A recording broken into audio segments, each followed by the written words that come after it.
Bienvenue dans cette nouvelle vidéo jeux de société et ici je te présente mon top 5 du moment des jeux d'ambiance. Tu verras, il y aura des jeux très récents et des jeux vraiment indémodables qui sont là depuis, je pense même depuis que je suis née. Donc j'espère que ça te plaira et tu verras, il y en a aussi pour tous les publics, que ce soit plus des jeux de questions, des jeux de réflexion, mais des jeux aussi de mimes et des jeux en tout cas où tu rigoleras bien avec tes amis ou ta famille. Le principe des jeux d'ambiance, c'est que ce soit des règles simples. Donc je t'ai sélectionné vraiment 5 jeux avec des règles expliquées en moins de 2 minutes, tu vas voir. Donc tous les jeux que je vais vous présenter ici, je vous mettrai le lien en description pour pouvoir les retrouver. Et on commence avec 2 pommes, 3 pains. La règle, elle est juste en 3 dessins, c'est facile. Donc là, qu'est-ce que tu vas voir? Bah là, c'est un pain, t'es d'accord? Ok. Là, c'est quoi? Une pomme, ouais, c'est ça. Et là, complexité, bah c'est une pomme plus 2 pains. Une pomme, 2 pains. Et donc, en fait, on va avoir des cartes comme ça avec ces 3 symboles. Donc des fois, il y en aura plusieurs sur les cartes. Par exemple, là, il y aura une pomme et un pain. Et en fait, chaque joueur va venir ajouter une carte et compter en additionnant ce qu'il y a avant. Donc au début, ça va être 2 pommes, 3 pains, 4 pommes, 6 pains, etc. Et à force, si tu montes et si tes adversaires sont plutôt forts, ça va vite être 17 pains, 32 pommes, et on va bien falloir réfléchir. Donc c'est le jeu où, dès à la première partie, tu te dis mais pourquoi j'ai voulu jouer? Et après t'es en mode mais en fait c'est trop bien, genre on a trop envie de gagner, d'être le dernier à dire les bons résultats, donc vraiment super jeu. Je pense que c'est pas un jeu où tu joues pendant 1h30 par contre, mais plus pour l'apéro, pour la mise en bouche, pour démarrer des soirées jeux de société par exemple. Donc ouais, les parties en plus elles sont rapides, ça dure que 15 minutes. Donc en général tu te contentes de 2-3 parties. Mais après je pense le crâne là il chauffe trop là, donc faut s'arrêter. Mais je recommande vraiment ce super jeu. Très très rigolo, très très fun. Ça peut tuer des amitiés aussi, mais bon après ça c'est en détail. Et puis c'est un peu comme tous les jeux d'ambiance finalement. Voilà, on va passer au jeu suivant. Le jeu suivant, c'est un petit peu comme une kermesse en boîte. Est-ce que c'est vendeur? Ça pas vraiment, c'est pas grave. Là, le jeu que je vais te montrer, c'est Bit Date. Ah, déjà, la boîte est fun. Hein. Bon, par contre, pour mettre dans la valise, voilà, on va préférer plutôt ça par exemple. Mais j'adore. J'adore. En fait, le principe, c'est hyper simple. T'as plein de cartes avec des défis. Donc, que ce soit à faire à 2 joueurs, ou seul, ou tous en même temps. Et tu vas devoir miser sur tes compétences. C'est-à-dire, genre, si le défi, il est genre, what the fuck, tu sais que tu vas pas y arriver, tu vas mettre juste une petite somme à miser. Et si, genre, t'es sûr d'être le big boss, tu vas te mettre des points et des points. Parce que si tu gagnes le défi, tu ramasses les points. Donc, c'est hyper avantageux de savoir bien miser sur ses compétences, c'est pas trop de se surévaluer. Voilà. Donc dans cette grosse boîte, pourquoi elle est grosse d'ailleurs? Parce que y a plein d'accessoires dedans. Donc il y a quoi par exemple? On a des petits gobelets en mode beer pong avec les balles du beer pong. Bon, on a des baguettes chinoises, ne me demandez pas pourquoi. On a même un ruban pour mesurer, on a un sablier pour les défis, et je vais vous lire des défis, vous allez comprendre. Donc là, placez chaque main dans un gobelet. Ok, vous avez 30 secondes pour empiler 4 dés en ne vous aidant que de vos gobelets. Voilà, donc celle-là elle a l'air plutôt tricky, mais vraiment fun. Donc voilà, il y a un peu de tout, il y a un peu des défis avec de l'adresse, plus de la mémorisation même des fois, de l'agilité. Donc vraiment sympa, et puis ça se joue un peu avec toutes les générations. Je crois qu'on y joue ça jusqu'à 8 joueurs, et les parties elles peuvent durer pas mal de temps quand même. En fait, ça dépend le nombre des défis. Là, en général, la vraie règle c'est 10 défis, mais tu peux te contenter de moins. Parce que 10 défis ça peut facilement durer plus d'1 heure. Hein. Donc voilà, très fun, ça permet de bien se connaître et de aussi se dire cette personne je ne la prendrai pas en duo pour les prochains défis. Voilà, donc encore un jeu qui peut briser des amitiés malheureusement. Ok, alors maintenant on va passer au jeu de questions parce que les jeux d'ambiance, on connaît tous, c'est un jeu d'ambiance au moins avec des questions.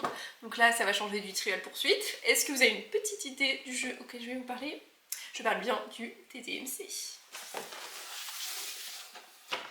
Ça fait maintenant longtemps qu'il est dans les étals, mais je trouvais important de vous en parler parce que pour moi ça reste un des classiques. Donc l'idée, c'est en fait d'avoir un jeu de questions qui soit accessible à tous, même si t'es pas le dernier des savants. Et en fait tu vas avoir plein de thématiques un petit peu cheloues, genre ça peut être cure-dents, champignons. Et en gros tu vas devoir noter tes compétences. Ce jeu il est vraiment sympa et très ergonomique parce qu'en fait, magie, le plateau de jeu est dans la boîte. Donc t'as pas de jetons, hein, donc tu prends ce qui te passe par la tête. Et donc tu vas avoir 4 catégories de questions. Donc tu vas avoir mature, scolaire, plaisir et improbable. Ça se joue par équipe. Donc là, imaginons, moi je suis l'équipe caillou, parce qu'il n'y a pas de jetons, donc j'ai pris ce que j'avais. Et je suis sur la case improbable. Donc là, je vais demander à l'équipe adverse de lire ma petite carte improbable.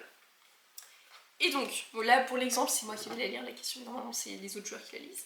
Donc là, je suis tombée sur le thème topinambour. Voilà ma réaction face à ce thème.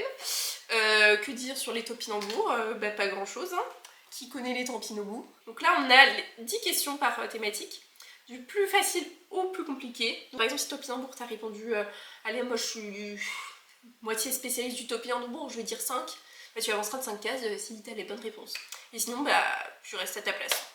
Donc, pour vous rendre compte un peu de la difficulté, je vais vous lire les questions 1 et 10. Question 1. Est-ce un instrument de musique à percussion, un rongeur allemand ou un légume racine? Voilà, donc bon, légume racine, hein, oui c'est bien ça. Question 10, donc là je suis pas sûre de pouvoir y répondre. D'ailleurs, petit jeu, vous allez me dire en commentaire si vous savez la réponse de cette question 10.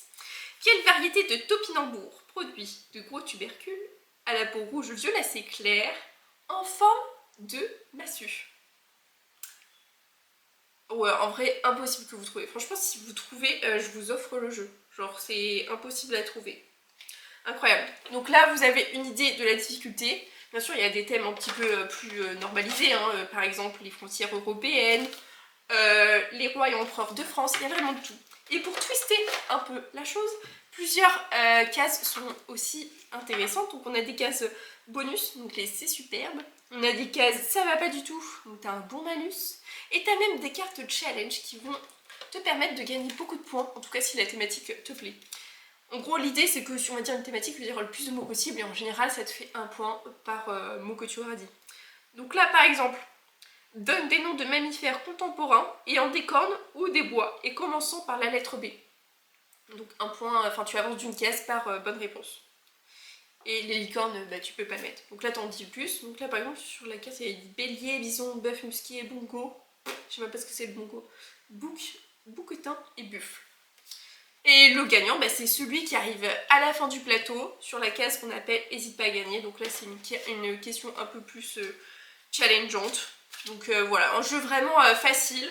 Vous pouvez jouer par équipe, vous pouvez jouer vraiment avec toutes les générations. Moi souvent je le sors ce jeu plutôt à l'apéro. Parce que tu peux facilement manger des petits toasts, des petits trucs en même temps. Donc vraiment pratique. Ensuite, je vous ai dit qu'il y avait des vieux jeux. Et bien là, je vais vous parler du Time's Up. Oui, il faut que j'en parle parce que bah, c'est un basique et pour moi, bah, c'est un des meilleurs jeux quand même d'ambiance. Et tout le monde connaît, genre les règles s'expliquent en 2 minutes, top chrono. Vous pouvez le mettre hein, le top chrono, je vais vraiment l'expliquer en moins de 2 minutes. Donc le principe c'est que tu as 3 manches. Et la première manche, tu vas devoir faire deviner des mots en utilisant plein de mots mais sans dire le mot, évidemment. Deuxième manche, toujours avec les mêmes mots qu'on aura fait de la première manche, donc faut mémoriser un peu tous les mots qui seront dits. Donc la deuxième manche, on va dire un seul mot pour désigner le mot qu'on veut faire deviner. Et attention, on n'a pas le droit d'en dire un deuxième, sinon bah, on passe la carte. Et la troisième manche, ce sera des mimes, où bien sûr, on n'a pas le droit de parler, on a le droit de faire des petits mais c'est tout. Donc voilà, le jeu, toutes les parties ne seront jamais les mêmes, parce qu'on a des centaines de cartes, avec aussi 2 côtés.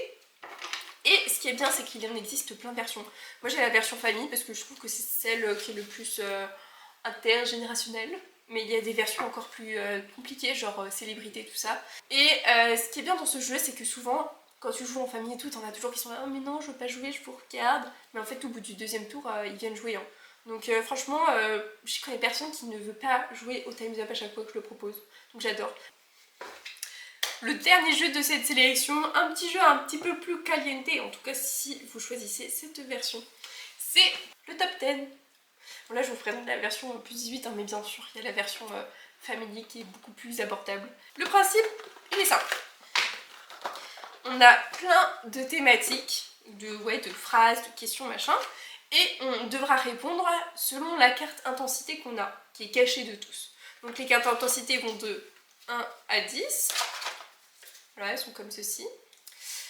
Et un des joueurs va être désigné pour lire la carte. Exemple. Vous avez cru trouver un vieux pétard dans le grenier de papy. Mais c'était de la dynamite. Où avez-vous allumé la mèche? Du moins de dégâts au plus de dégâts. Donc là, chaque joueur va avoir sa petite carte tenue secrète, par exemple 4. Donc 4, il va répondre à un truc qui est pas trop de dégâts. Si j'avais la carte 10, j'aurais dit un truc avec énormément de dégâts. Vous voyez le délire? Et donc le but, c'est que la personne qui lit la question, elle va entendre chaque joueur qui va dire sa réponse. Et chaque joueur va lui donner ensuite sa carte cachée avec le numéro. Et la personne qui lit va devoir les classer. Et donc le but, c'est de réussir à bien les classer de 1 à 10. Et donc c'est là qu'on va se rendre compte que chaque joueur, chaque ami, chaque femme, chaque membre de la famille a des échelles d'intensité vraiment, vraiment très très différentes. Un 10 pour quelqu'un peut finalement être un 1 pour l'autre. Alors ça permet de mieux connaître ses proches. Je vais vous lire une deuxième carte quand même. Imaginez un slogan pour du Viagra, du moins vendeur au plus vendeur. Voilà, bon là, pour la vidéo, bien sûr, je vous lis les questions les plus soft, hein, mais il y a des questions vraiment très très... mais voilà, si vous voulez jouer juste avec des enfants, votre petit-neveu, votre nièce, je vous recommande pas forcément cette version, voilà. Mais franchement, c'est un de mes jeux préférés aussi pour jouer avec les personnes les plus proches, même si j'avoue que j'ai déjà joué aussi avec des collègues et que ça s'est très très bien passé et que des mois après, on avait encore les références en tête. Donc très bien. Et puis des fois, en fait, c'est juste des phrases aussi qu'on doit dire, mais des fois aussi, c'est mimé. Donc sur cette thématique plus 18, vous voyez que ça peut être très très... Voilà, faut être à l'aise, ce jeu. Bon, ça nous fait quand même 5 jeux avec des types de jeux vraiment très différents. Donc on avait des questions, des défis, des mimes, des machins. J'ai essayé d'être le plus vaste possible en termes de jeux d'ambiance. En tout cas, j'espère que ça vous aura plu. N'hésitez pas à vous abonner à la chaîne si vous ne voulez pas louper les prochains contenus, que ce soit des jeux de société, des recettes ou même d'autres petites surprises qui arrivent. Et si vous voulez un petit peu plus voir les coulisses de cette chaîne, n'hésitez pas à me suivre sur mon Instagram. Tout sera en barre d'infos. Oh là là, j'allais oublier le bisou bisou. Allez, bisous bisous.